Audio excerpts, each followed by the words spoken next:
Okay, for number 1, they want you to simplify the expression. So we have a negative here. That's separating two parentheses, so that means that we're going to be subtracting this binomial from that. So in order to do that, we're going to distribute this negative in here. So we're going to have negative 6 minus 7i minus 1 minus 3i. Add like terms, so negative 6 minus 1 is negative 7. Negative 7i minus 3i is negative 10i. Number 2, you see the parentheses are touching there. That means that we're going to be multiplying. So let's write this out first. So let's distribute. Negative 6 times 1 is negative 6. Negative 6 times 3i is negative 18i. Negative 5i times 1 is negative 5i. And negative 5i times 3i is negative 15i squared, but the I squared stands for negative 1. It's the same thing. So negative 15 times negative 1 is plus 15. So let's add what we can. Negative 6 plus 15 is 9. Negative 18i minus 5i is negative 23i.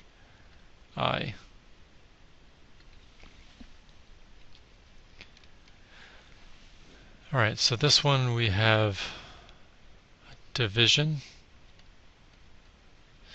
What we want to do is eliminate the I down here because we're not allowed to have any i's or square roots in the denominator. So we're going to multiply the top and bottom by the conjugate of the denominator. So I plus 2, I plus 2. So let's FOIL out the top. I times I is negative 1. I times 2 is 2i. 2 times I is 2i. And 2 times 2 is 4. Down here we only have to do f. I times I is negative 1. And L, negative 2 times positive 2, is negative 4 because they're conjugates. So let's simplify the top. 4 minus 1 is 3. 2i and 2i is 4i. And the denominator is negative 5.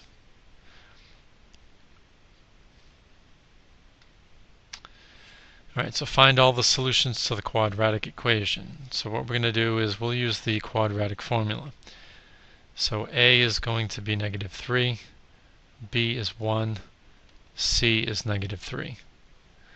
So the opposite of b, plus or minus the square root, b squared minus 4ac,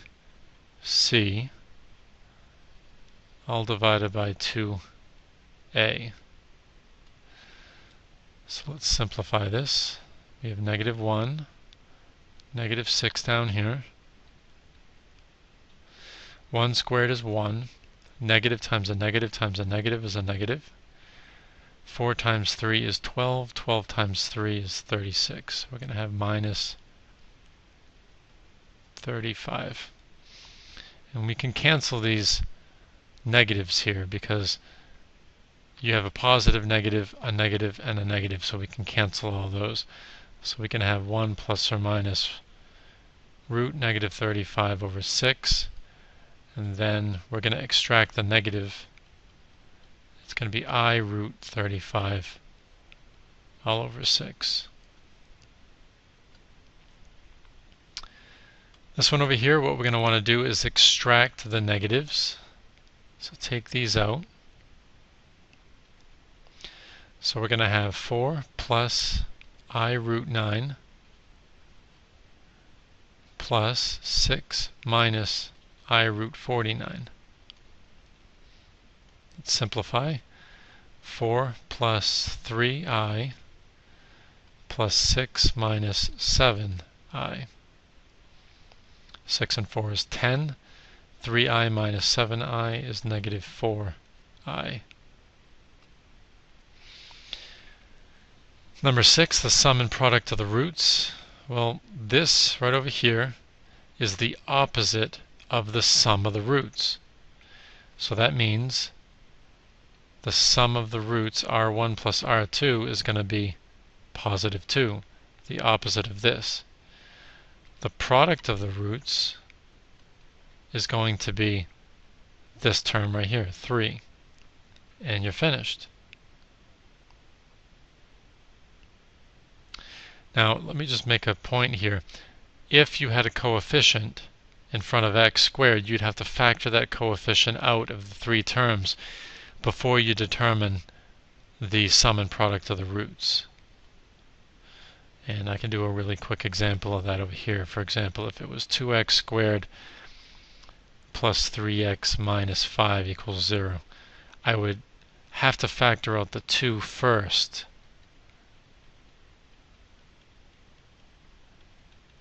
before my sum of the roots would be the opposite of this, and the sum of my roots would be whatever I see here. And it wouldn't be negative 3 and negative 5. It would be the answers after you factor the positive 2 out. Okay, number 7, let's graph the function. We see that the vertex is negative 1 comma negative 3. So right here, let's find out the y-intercept. So let's make x 0. So we can do this in our head. So 0 plus 1 is 1. 1 squared is 1. 1 times negative 2 is negative 2. Negative 2 minus 3 is negative 5. So that's my y-intercept here. So that's 1 unit to the right of the axis of symmetry. 1 unit to the left is right here. I could figure out another point by, let's say, plugging in 2 for x, see what we get. So 2 plus 1 squared minus 3. Negative 2, we get 3 squared minus 3. Negative 18 minus 3 is negative 21. That's way down there. So, well, we'll just make it really narrow. As narrow as we can here. It should be a little bit narrower than that actually, but it's close enough. Alright, solve by using the quadratic formula. So our a is going to be 2, our b is 3, our c is negative 4.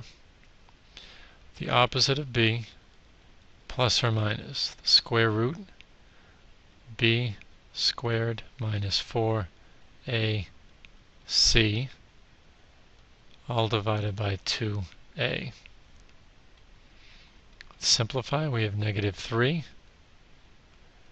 Down here we have 2 times 2, that's 4. So 3 squared is 9. A negative times a positive times a negative is a positive. 4 times 2 is 8. 8 times 4 is 32. So we're going to have 41 in here. And that's our answer. Number 9, solve by completing the square. So let's write this down. First step, move the constant over. I'm going to leave a blank here already because there's no factoring out the lead coefficient since it's 1.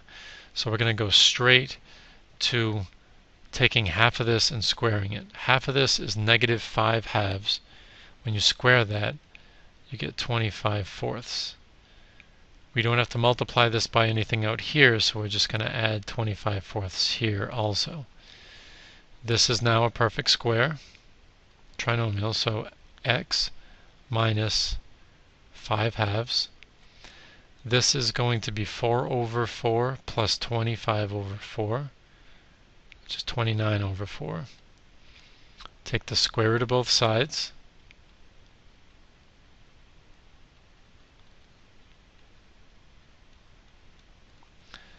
Add 5 halves over. So we're going to have x equals 5 halves plus or minus the square root of 29 fourths.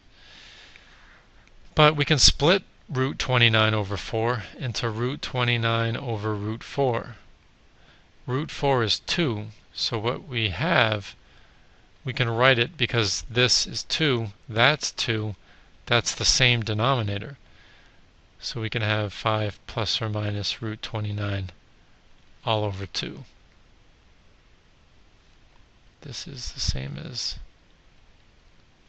this, because if you have a square root of a fraction, you can split it up into 2 separate square roots, and you would want to do that if you notice that the denominator is a perfect square, and it is. It's a 2, and because this 2 and that 2 are denominators and they're the same denominator, you can write it as one whole fraction.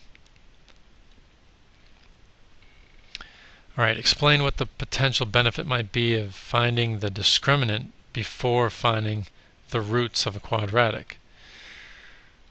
Well, if we have the discriminant, we'll know if it is greater than 0, equal to 0, or less than 0.